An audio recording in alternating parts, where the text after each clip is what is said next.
Well, now Tim's got a very special report for us from Melbourne. Hello, Timmy. Hello, Carlos. That nickname not good for the self-esteem, is it? Here we are at Albert Park, and of course Daniel Ricciardo, the wonder boy from Perth, will be ripping around that track in the Red Bull car on Sunday. But yesterday he sat down and had a chat with me. Let's take a look.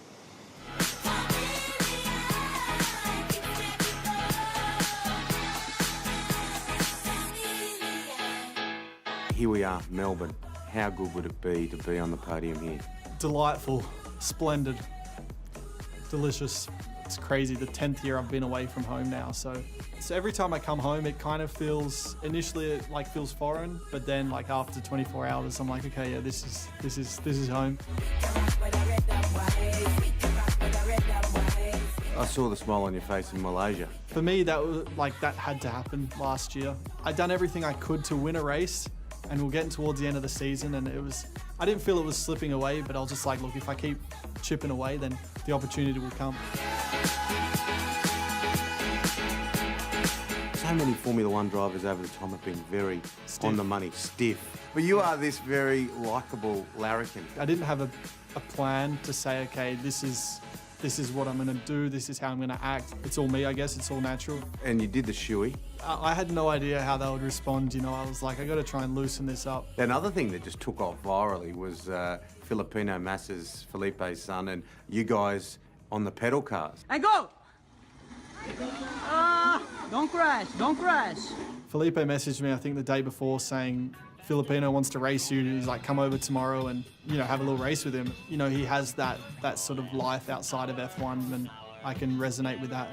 You going 1,000,000 miles an hour around a racetrack with sharp corners, it's precise. Very precise. There's still that risk element. You know, I think that's always, as a kid, that was, you know, part of the attraction. I think that will always be part of the attraction. You know, we're somewhat adrenaline seekers. For me, it's really like the Sunday, the competition, the race, being there all on the grid. You know, the engines are revving before the start. That really creates the good butterflies for me.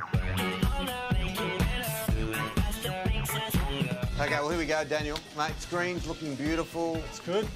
You ready to take me down? It'd be sad if I didn't. Look, I'd be lucky to fit into a Formula One car. Are you content with your view? Here we go, it's go, go, go! Not a good start for Gilbert. The most spin-out moment was in Japan. Can't speak a word of English, most of the fans there, and all they could say was Ricciardo shoey.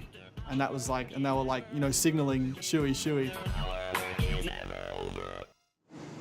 Oh, he was an absolute delight, he really was. And just for those who want to know the records, I did win the race because he stopped for too long and they disqualified. He stopped to catch up to me. So, really, the tears of Daniel Ricciardo are in this shoe. So I'm happy to toast to that, Lisa and Carl, as I send it back to you. It's a variation on a Dunlop volley. Lovely peach coloured there, sort of a bit of burnt orange. I tell you what. Bit of blood, sweat and tears of Ricciardo, huh? Oh, yeah. That'll Timmy, have an aftertaste. You have. Yeah. You are very brave as a broadcaster, my friend. Thank you very much, mate. Great story with Daniel.